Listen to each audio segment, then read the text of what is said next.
When I stepped off the red-eye, my suitcase wheels still humming the memory of the airport carpet, I expected the usual friction of coming home, an argument about the thermostat, the dog insisting on more attention, Evan asking how the trip went and giving me that tired, affectionate half-smile he keeps for late flights. I expected noise, the ordinary grating and comfort of a shared life. Instead, he looked at me as though I were someone asking for directions. He held a beer in one hand and the porch rail with the other.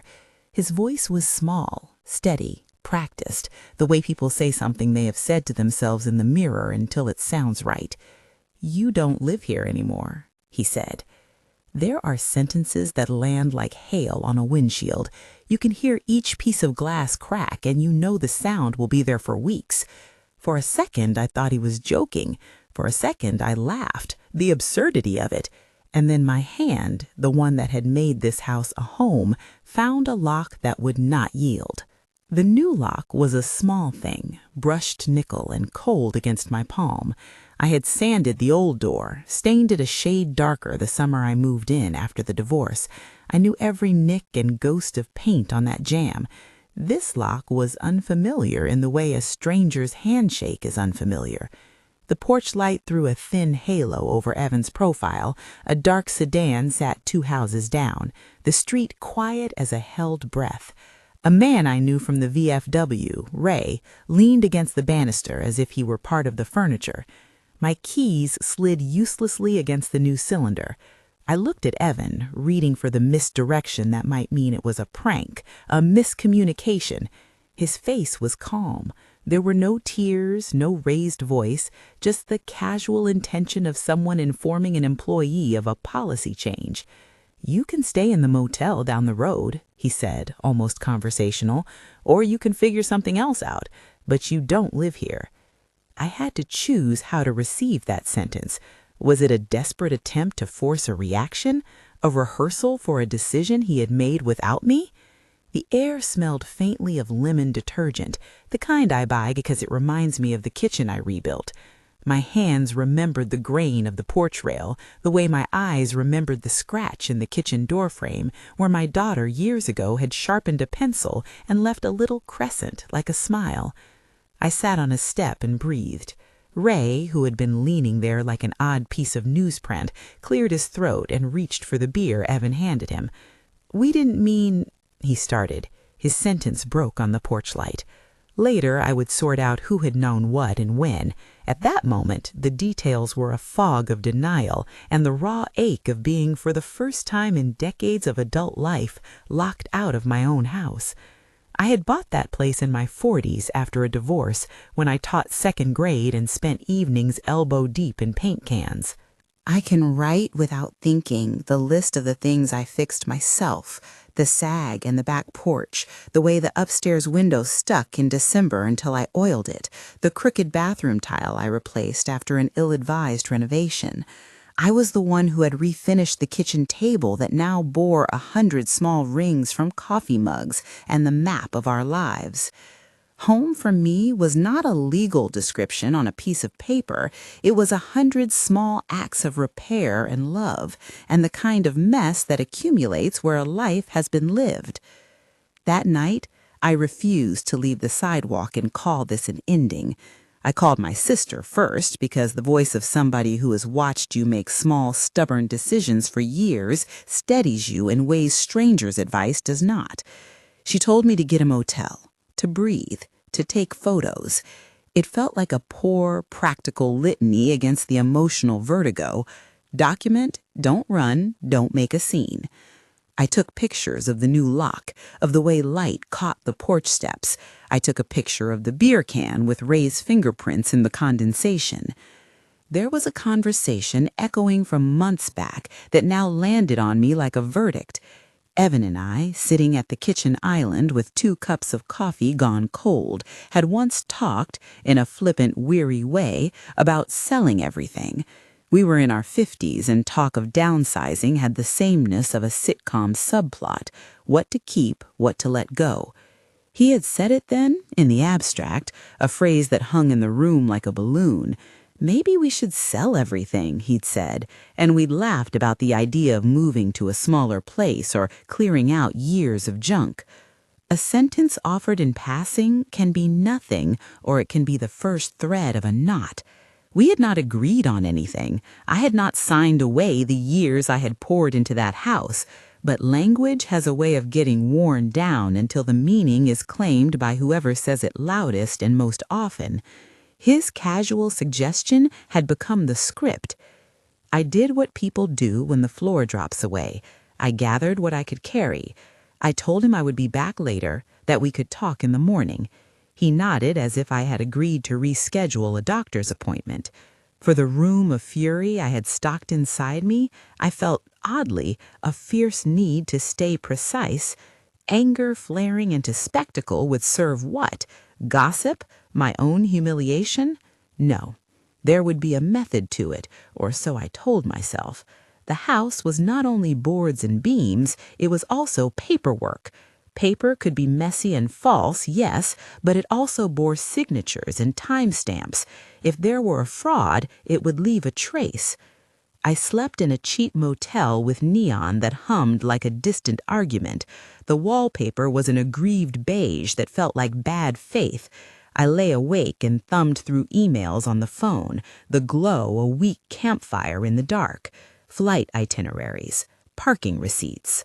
I found the airport parking receipt that showed my car had been there since dawn, a small, stubborn fact that would matter later. I scrawled dates on a motel pad and lined them up like soldiers. The morning I left, the day of the sale, the emails I had received. It should have been simple. It was never that. By morning, the alley of my thoughts had narrowed into a single path. Find out what had been done, by whom, when. Ray came by again, not leaning this time, but anxious, his VFW cap in his hands. He was a man who knew clerks and counters. His father had worked the register at the courthouse, he said, and he'd spent enough Saturdays filing things with the post office to accrue respect for official stamps. He did not look at Evan with the same mixture of ease and suspicion I did. People get used to not asking questions, he'd said once, but that doesn't mean the questions don't matter. He helped me find the county clerk's website on his phone, and we clicked through property records. In the top corner of the records portal was a little archive that held deeds and transfers, timestamps, and the dry language of civil transactions. There it was, a transfer recorded the week I had been in the air, executed in a way that made my lung collapse. A wire transfer to an account with a name I recognized, and a digital signature timestamped to a time zone different from mine. There was a reference to a limited power of attorney. I had signed one years ago for a neighborly reason, to pick up a package, to sign a temporary permit, not a document that authorized a house sale. The kind of legal writing that looks harmless at 3 a.m. is potent in daylight. Ray drove me to the clerk's office because the online printouts felt like shadows, and paper from public counters had a different weight. Janice at the counter smelled faintly of hand lotion and filing cabinets. She treated me like a woman who had carried a hard week in her shoulders, and she printed things without fanfare: the deed, the transfer notice, the recorded acknowledgement. The hard copy had that official dull sheen that makes reality undeniable: a stamp, a signature block, a time. The electronic signature on the transfer had a timestamp that matched the hours I had been on a plane. Electronic signatures are not a magic trick. They are records of an act, and they can be forged, or they can be legitimate even when the signer had no knowledge of the document. The paper said in plain legalese that the transfer had been made with authority. On paper, the numbers sang their own small, unfeeling song. I made photocopies and pressed them into a folder that felt too small for what it contained. Ray drove off with a promise to check whatever he could. He did not speak about intentions. He offered instead to listen to the details of dates and names and receipts. Later, when the town had time to swallow the story and regurgitate it into small talk at the post office and the pews of the church, Ray would be on my porch, beer in hand, and we would speak of locks and timestamps as if they belonged to a trade. For that morning, he was simply the man who knew how to make a list of facts and keep his opinions out of it. Facts laid themselves out like small bones. The deed recorded in the county records on the second week I was away, the broker's name, Benson, listed as the agent, a wire transfer with a routing that ran through a small regional bank and then split, a portion going to an account under Eric's name. Eric was Evan's son, a man with a complicated history of mistakes. He was not a bad man, not in any absolute language I could bear. He was someone who had made bad choices and had a way of letting them compound into calamity. Addiction, I would later learn, turned good intentions into dangerous shortcuts. I did not want to turn him into a villain on a stage. He was, like the rest of us, a knot of history and hurt. The broker, Benson, had emails that read like a hurried play, subject lines about quick close, phrases like take care of it and buyer ready. The timestamps on those messages clicked in my head like a metronome. There was an email thread where a transfer was discussed, and in that thread was a forward that someone had labeled in a way that suggested the deal had been coordinated. A tiny, flat panic rose in me, not because of the money, although money mattered, but because an intimate geography of my life had been rearranged while I was thousands of feet above it. When I sought advice, the town offered two extreme scripts, the one that said leave it and move on, and the one that promised public spectacle and revenge. I had neither the appetite for spectacle nor the patience for the shrugging suggestion to walk away. What I had, faintly and stubbornly, was a belief that documents would speak, and that the law, in its slow, unromantic way, might correct a wrong. It was a cautious, almost boring kind of faith. I called an attorney in a small office that smelled of coffee filters and paper. Frank Delaney answered, voice like a careful piano lesson. He asked me to come in. He did not promise fireworks. He explained in a plain way that made the situation feel less like a personal tragedy and more like a case file. There is the deed, there is the power of attorney, there is the question of whether authority was granted. He said words like void and lack of capacity and authorization without the flourish of courtroom drama. I liked him instantly for the steadiness of his cadence. Before meeting Frank, I wanted to make sure I understood the outline of the steps. I asked about the timestamp and the electronic signature, about whether having been on a plane made any difference.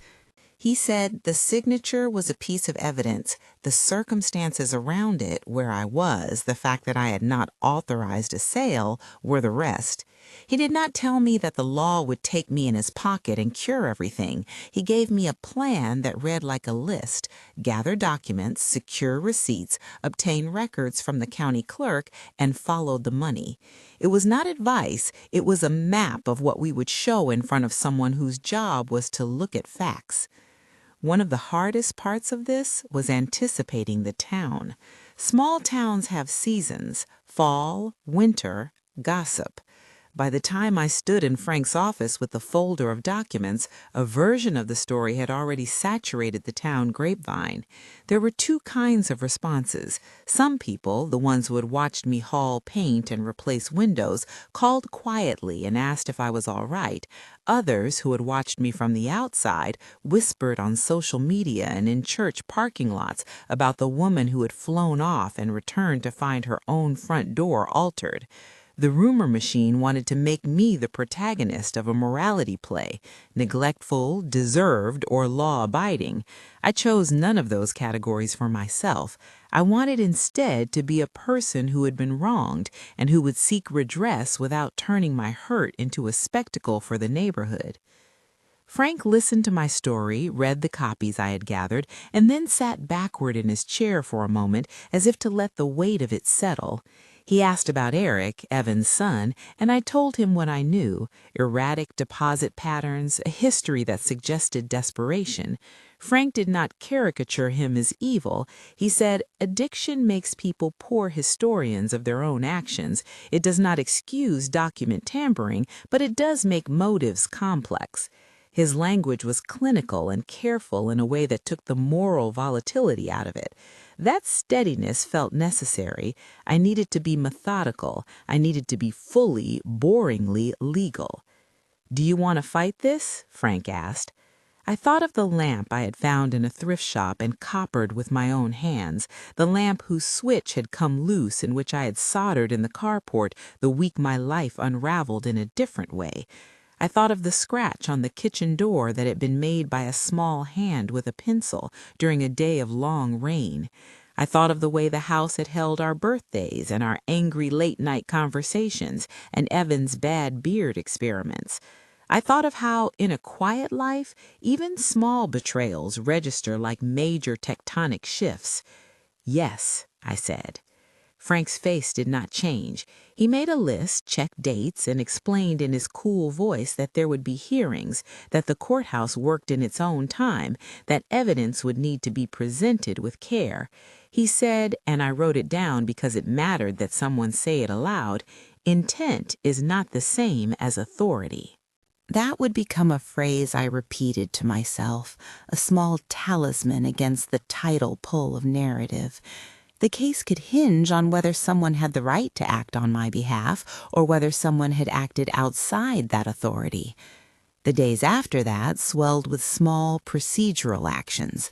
Ray and I sat in the diner and drew timelines on napkins. I made copies and kept them in the glove compartment like talismans. I called Janice at the clerk's office when the line was quiet and asked about recording practices, not for instructions, but for the comfort of facts. I spent long hours at the motel desk filling out forms I had no relish for, but that felt like armor. Neighbors stopped by with casseroles. The people who mattered came without comment and offered the quiet kind of help that does not live on social media. There were moments of ridiculousness, the kind that makes grief feel like a slapstick routine if you let it. Evan had left a half-used tube of toothpaste in the bathroom cabinet and later that week texted me a supermarket list as if nothing had happened. He would say in an email that arrived cold and metallic in tone, "We're trying to keep things simple." The denials and the practicalities sat side by side like mismatched furniture.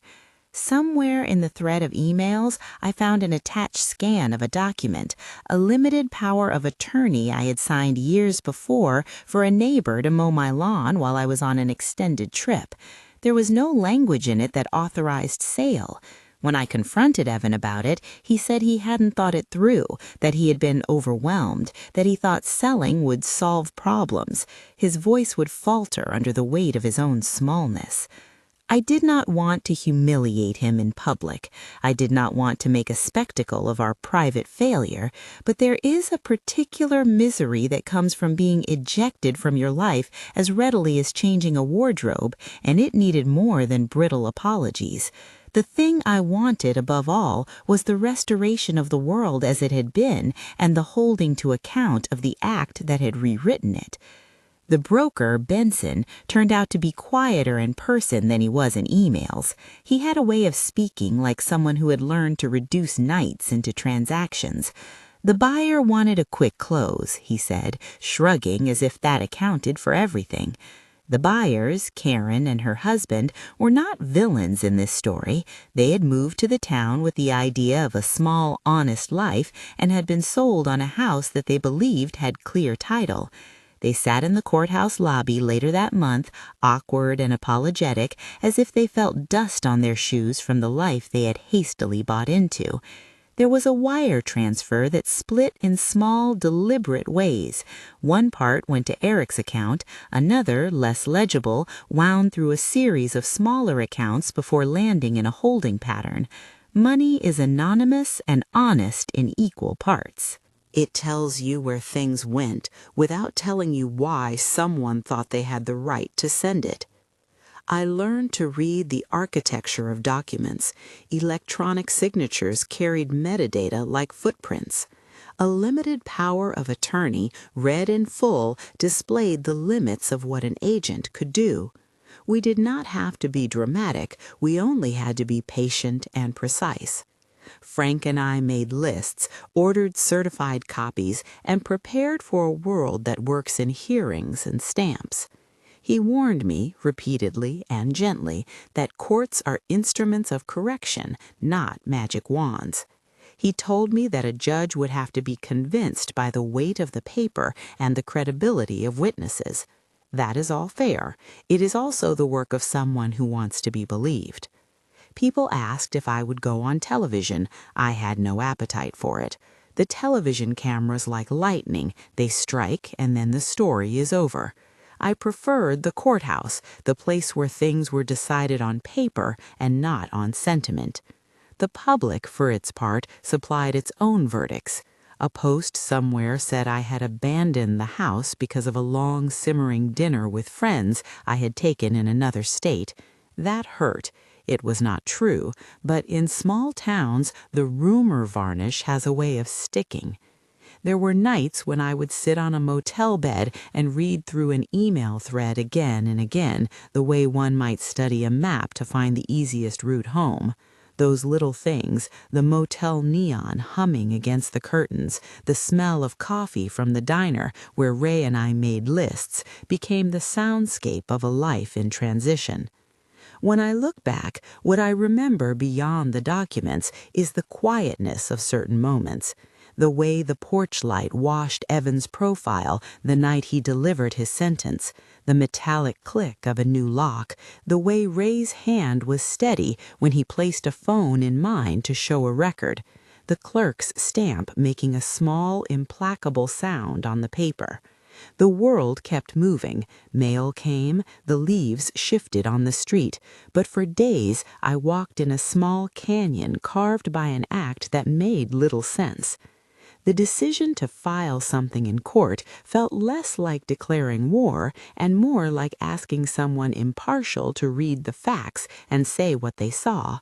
I did not want revenge, I wanted restoration. I wanted, in the dry legal phrasing that Frank used, the sale voided if it had been executed without my authority.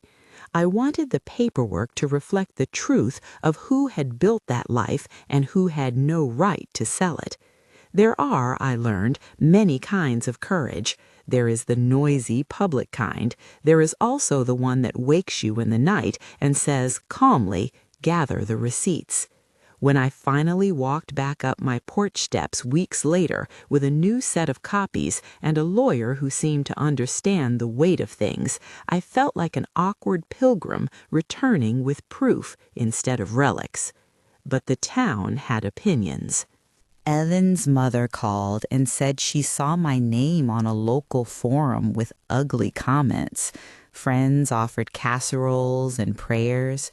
Karen, the woman who had been sold the house without knowing it might have to be returned, left a note in my mailbox apologizing for the mess life had made of our streets. I answered with nothing more than a few words, the kind that keep a lid on a simmering pot. We'll sort this. At night, I would sit on my old porch where the paint still flaked in one corner, a small truth of repair and impermanence. I would rub the place where my palm had traced 1,000 times and wonder what the definition of ownership actually meant. Was it the signature on paper, the account balance, or was it the nights you sat up putting a child back to sleep and the afternoons you spent patching a roof before rain ruined the new boards? The law cares about signatures. Memory cares about hands. There were moments of tenderness in all of this. Ray, who had been on the porch when I stepped off the plane, became an ally in ways I had not expected. He sat with me on a Saturday and dialed numbers for the sake of dialing. He did not ask questions about morality. He asked, "What do you need?" and then did the small, practical things. There were also late phone calls where Evan tried, fumblingly, to explain himself. He would say in a voice that sounded like someone addressing an unexpected bill, "I thought selling would make things easier." Those words landed clumsy and insufficiently human. In another life, perhaps it would have been the beginning of a conversation. In this life, it required a reckoning. We began preparing for a hearing. Frank said only that he would present the facts and ask the court to consider whether the sale had been executed by someone with authority. He did not make promises. I liked that about him. He also asked me for patience. I was not naturally patient, but I was learning the economy of it. Patience in this instance was not waiting for the world to right itself on its own. It was steady work, gathering documents, securing witness statements, keeping my life intact enough to show up when the time came. The motel neon eventually fell into a memory. I rented a small apartment while the case unfolded, a place with water stains like freckles on the ceiling and a view of someone else's porch light. I would go back to town for the small necessary things, to meet Frank, to talk to Janice, to hand over copies. Each trip was like walking into a scene I had not expected to be in. People looked at me with a curiosity I could not control. I learned to step around it. By the time we had an initial court date, there was a story in the local paper that tried, with gracings of fairness, to tell both sides. The headline was factual and dry, and for once I was grateful for that. It is strange how relief can arrive in an unadorned sentence. There are chapters of this that I will not recount in full, because some of them belong to other people, to Eric, to Karen, to Evan, and because the story of betrayal is also a story of family and addiction, and sometimes of mistakes that do not fit easily into the boxes of right and wrong. I will say this. The facts lined up in a way that made clear there had been a deliberate attempt to move property without my active consent. The documents, when stitched together, formed a trail that was hard to ignore. Frank said only once on the morning we drove to the courthouse, "Bring whatever you think is trivial. Often what seems small turns the judge's ear." I brought receipts, the printouts from Janice, the motel parking stub, the electronic signature timestamp, Benson's emails, and the wire transfers with their faint, ugly paths. I had rehearsed nothing. Rehearsal felt like theater. I brought the paper. Walking toward the courthouse, I felt the odd mix of exhaustion and something steadier, a resolve that is quieter than triumph. Whatever happened in that building would not erase months of grievance or the fact of the betrayal, but the courthouse, in that bland civic way, held space for an impartial account. It is not poetic, it is procedural, and there is comfort in procedure when your life has been rearranged by arbitrary acts. I will tell what happens there, but not yet. There is a thread I want to pick at first, the way a single sentence, "You don't live here anymore," reconfigured my life, how casual words can morph into deeds, and how the smallest metal cylinder on a front door can become the pivot point of a story. For now, I hold my folder, my receipts, and the memory of the porch light. I hold, too, a quiet conviction that being precise and patient would be more powerful than raising my voice in public. The house had been built by hands. The truth, I believed, would be made by hands, those that collected records and those that held to a slow, factual account. If this resonates, if someone out there has ever felt the floor drop beneath them because of another person's sudden decision, tell me in the comments. There is strength in stories shared quietly, in the knowledge that others have tipped and held themselves upright again. We are not, none of us, as alone as the first panic makes us feel. The next steps required work that would feel, in its own way, anticlimactic, filing exhibits, lining up witnesses, waiting for the slow calendar of the courthouse. But the small rituals, the photocopier's steady hum, Janice's stamp, felt like prayer. They were small repetitions that turned grief into something legible. On the morning we submitted our initial filings, Evan stood across the street from the courthouse and watched, like a man peering through a window at a life that had grown foreign to him. His shoulders were rounded. He did not meet my eye. He had once suggested selling the contents of our house off like old clothes, an idea I had dismissed as fanciful. Now the consequences of that suggestion had been made concrete in signatures and transfers. There would be a reckoning of sorts, a public account of private choices. Ray sat beside me in the pews that morning, a plain cup of coffee warming his hands. He did not speak much. When he did, his voice was small. "You did the right thing," he said simply. It was not a platitude. It was a steady affirmation. We waited for the clerk to call us, for the name that would begin the day's proceedings, and I idly smoothed the paper in my folder. The courthouse smelled, as courthouses do, of old varnish and the faint metallic tang of bureaucracy. The fluorescent lights hummed like an annoyance. That day, all the small objects that mattered, my lamp, the scratch in the door frame, the new lock's cold metal, rotated through my mind like a prayer bead chain. A judge would listen and look at the documents we presented. It would be a matter of careful, tedious fact-finding. It would not be dramatic in the way television makes it, but it would be real. For the first time since the sentence on the porch, I felt like we were asking the right authority to weigh in.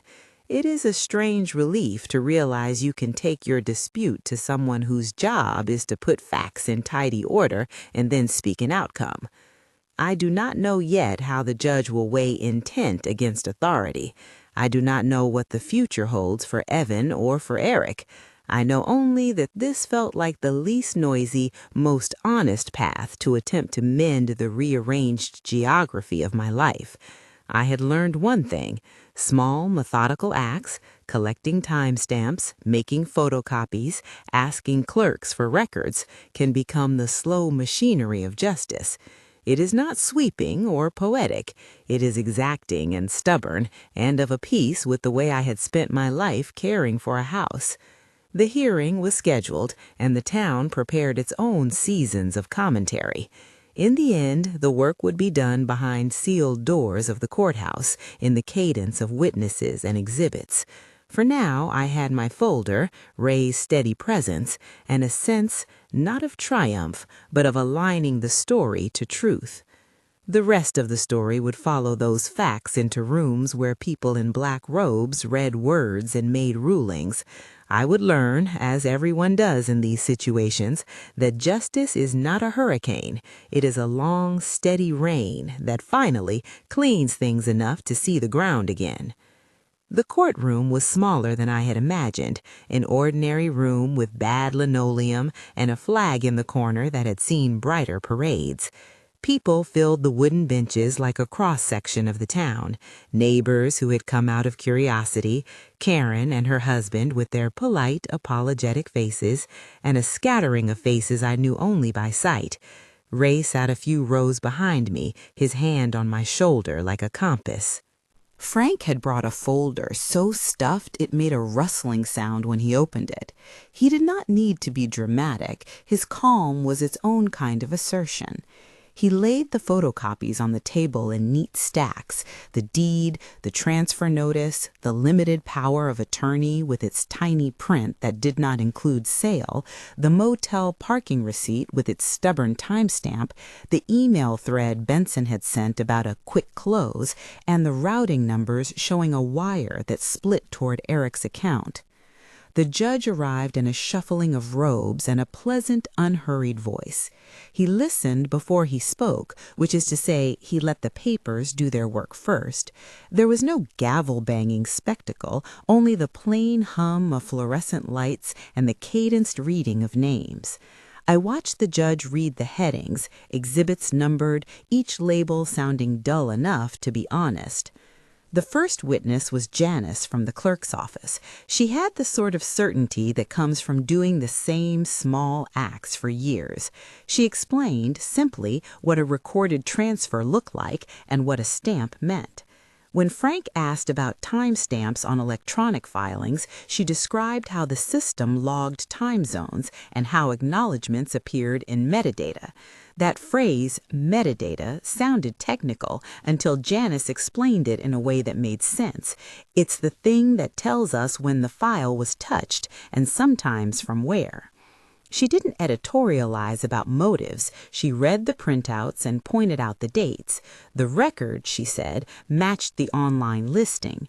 The judge nodded, accepting a clerk's function as evidence. Frank called Benson next. Benson sat on the witness chair as if unfamiliar with the feeling of being examined. He was lean with the restless energy of someone who had always moved on to the next sale. His voice tried casual tones. "It was a fast deal," he said. "Buyer wanted a quick close, so we moved on it." Frank asked him about the email thread, a string Benson had sent, and Benson's quickness slowed. He admitted that he had pushed for a rapid transfer and that he had coordinated with the buyer's lender to speed paperwork. He claimed to have believed the signatory had authority to act. When Frank asked whether Benson had confirmed the limited power of attorney authorized a sale, Benson said he had relied on the signed documents he was shown. Under cross-examination, the certainty in his voice frayed around the edges. Then Frank turned to the electronic signature evidence. He did not lecture, he simply presented the metadata printout and contrasted it with my itinerary. The electronic signature had a timestamp. My airplane had a boarding pass with a time that placed me in a different time zone. The judge watched the two documents side by side, the timestamp and the boarding pass, and his expression became small and focused. I felt the shape of the argument as plainly as if someone had drawn it on the courtroom wall. A signature that claimed to be mine, attached to a sale executed while I was thousands of feet above the ground. Eric testified later, and I have no desire to put his difficulties on stage beyond what he offered in public. He was younger than I had imagined in his desperation, a face that seemed to have been carved by sorrow rather than malice. He said he had been involved in moving money and that he had received funds into his account.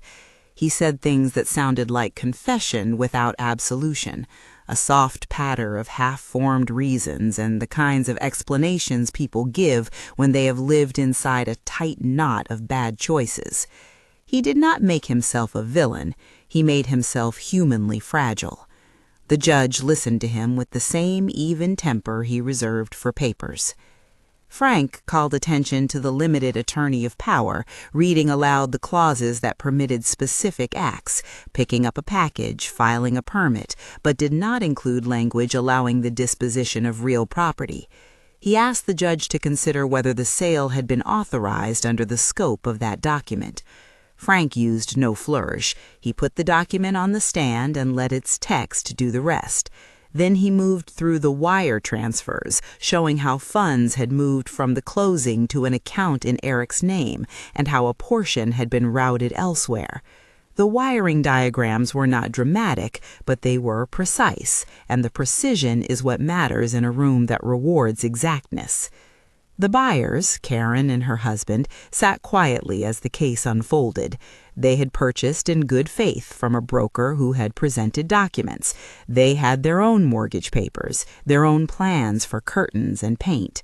Later, in a hallway outside the courtroom, Karen would hand me a short, trembling note. "We are so sorry this happened to you. We didn't know."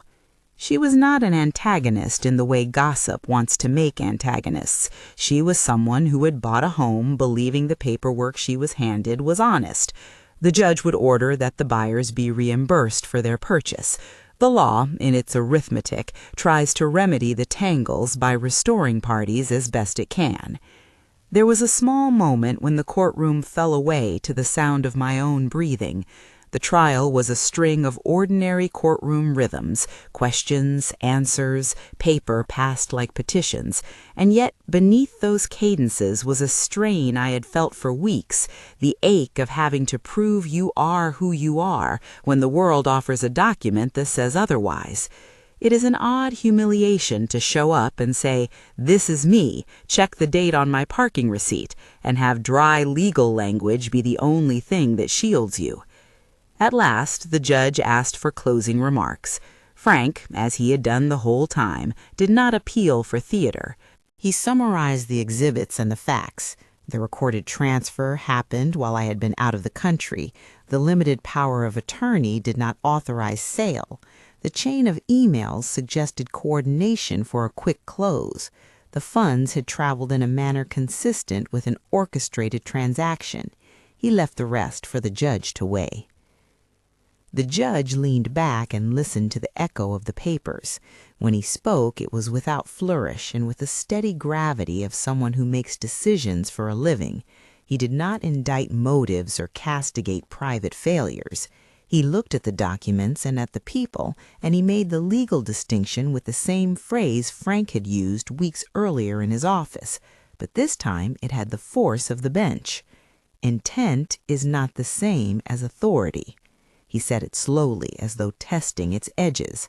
The ruling that followed was clear, if sober. The sale would be voided for lack of authority. The transfer recorded would be set aside. The buyers were to be restored by being reimbursed through the appropriate channels, and the transaction would be returned to the state it had occupied before the questionable signatures were attached. When those words landed, there was no triumphal roar. The courtroom, always hushed, remained so. Karen's husband let out a long exhale, as if a band had been cut somewhere at his chest. Eric's face, which had been taut and guarded, folded into something that looked like contrition mixed with fear.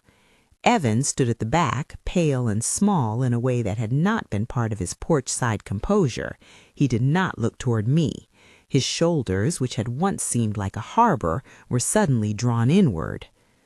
The judge's decision did not erase the months of humiliation any more than mending a window erases the night the pane broke, but it did something sturdier. It put the record straight. Paper that had been manipulated and misused was disentangled by other, more careful paper. The law is not a heroic arc. It is a slow machinery that in the end can acknowledge error and restore position. For me, that was enough. Outside the courthouse, the air felt cooler, as if the building had in its own way let out a breath. People who had been quiet now offered murmured apologies and awkward, well-meant platitudes. Frank put a hand on my elbow and said nothing. Ray shook hands with me like a man who had been through a long shift. I had the curious sensation of someone who had been through a storm and found the road still intact beneath the mud. The practicalities then began. There were forms to file to effectuate the voiding order, steps that Frank handled with his usual unromantic attention. The buyers were reimbursed through the mechanisms the judge ordered. They reached out with a letter of apology and offered help with moving costs. Eric faced whatever consequences the court and his circumstances required. I will not describe his path in detail because it is still being walked, and because his story, like many stories of addiction and regret, does not lend itself to tidy endings. Evan and I had conversations that felt like a different language than the one we used on the porch. He acknowledged that his suggestion to sell everything had metastasized into a decision he had executed without me. He did not, I think, truly comprehend how a single casual phrase could be made into a legal act. That gap between language and consequence was part of what we had to reconcile. When we walked up my porch steps together, weeks after the hearing, I held a new set of keys in my hand. The locksmith had replaced the cylinder. The new lock turned with a sound that announced itself in the quiet evening air. I kept the old lock. There was a small, rusty part of me that wanted to keep the broken thing as proof that repair was possible. Evan stood on the stoop, hands in his pockets. I did not invite him inside right away. There were still things to sort, conversations to have that might end in forgiveness or not. The house, which had kept silent through all of it, seemed to breathe around us. Neighbors came by with casseroles again, and some looked relieved to see the front door open under my hand. Karen dropped off a plant and a short card. Ray brought 2 cans of beer and sat on the porch rail as if it were normal to drink in late afternoon light.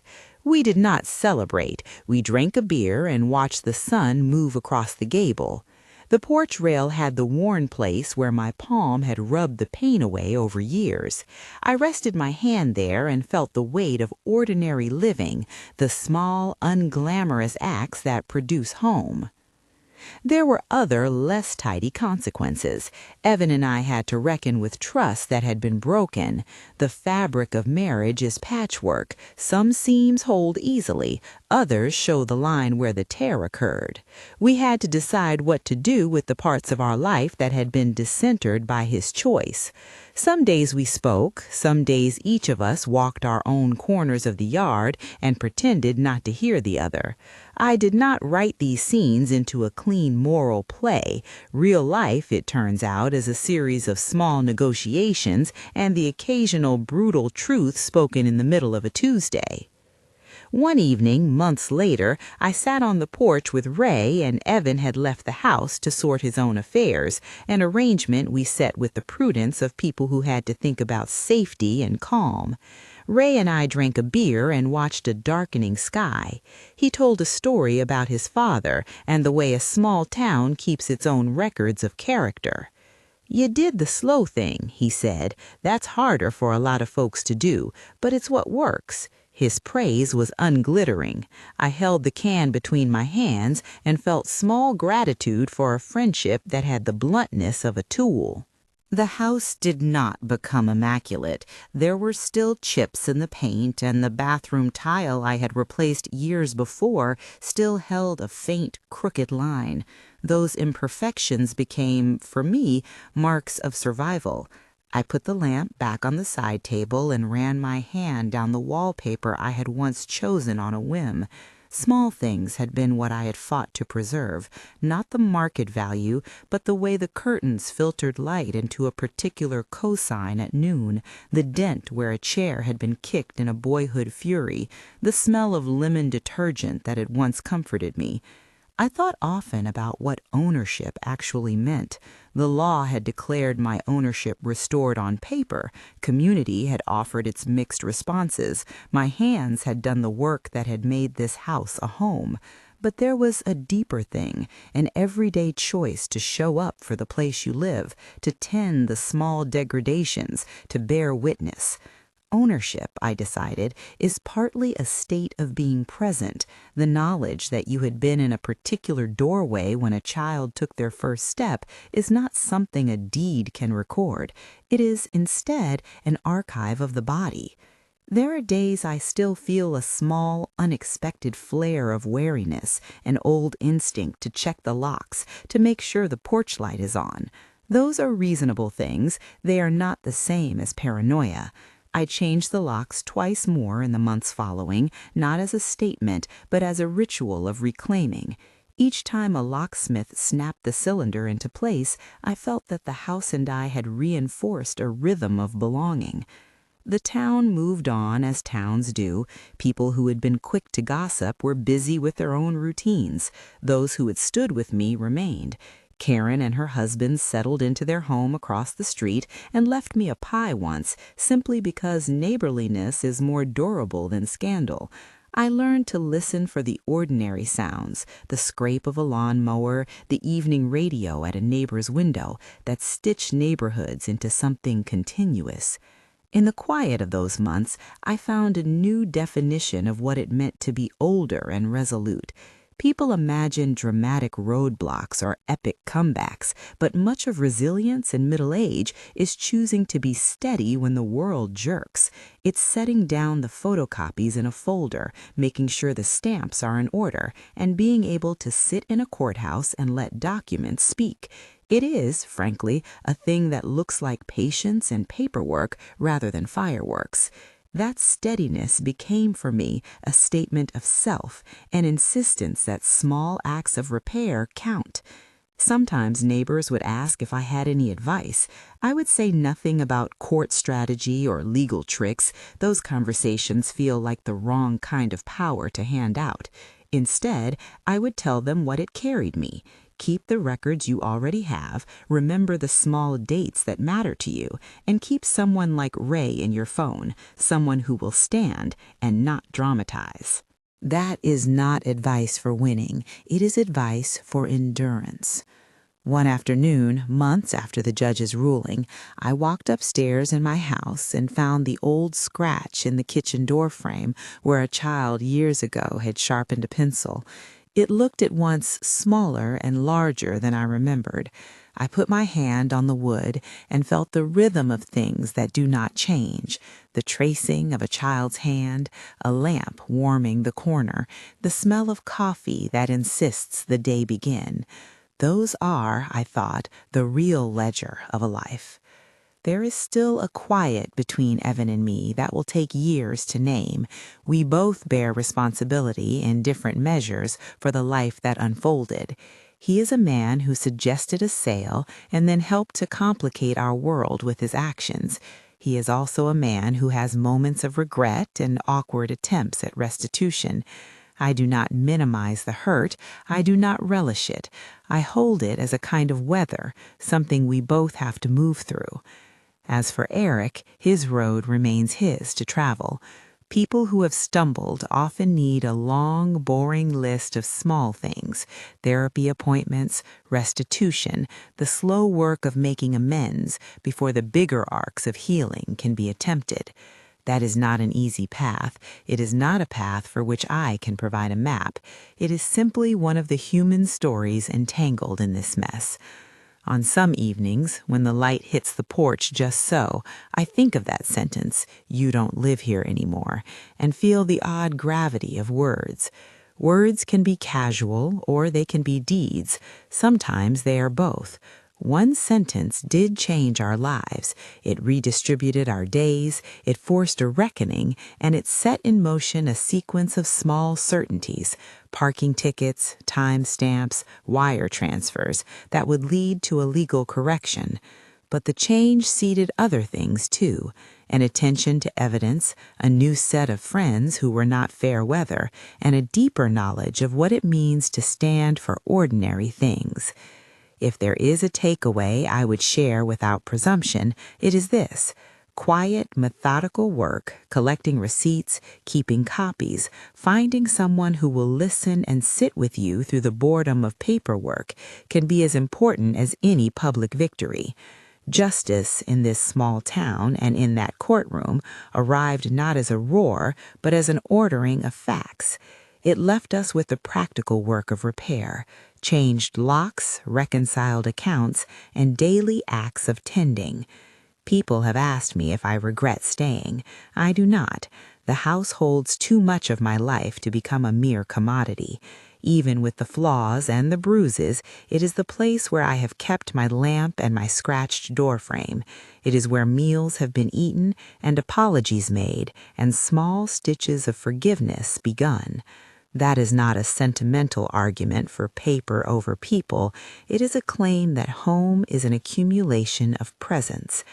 Ray still drops by. He sits on the porch rail with a beer that warms in his hands like a small benediction. We speak of ordinary things: weather, the neighbor's new garden, because after a season of paperwork and court dates, normal conversation is its own kind of healing. Evan and I talk sometimes in short phrases and sometimes at length.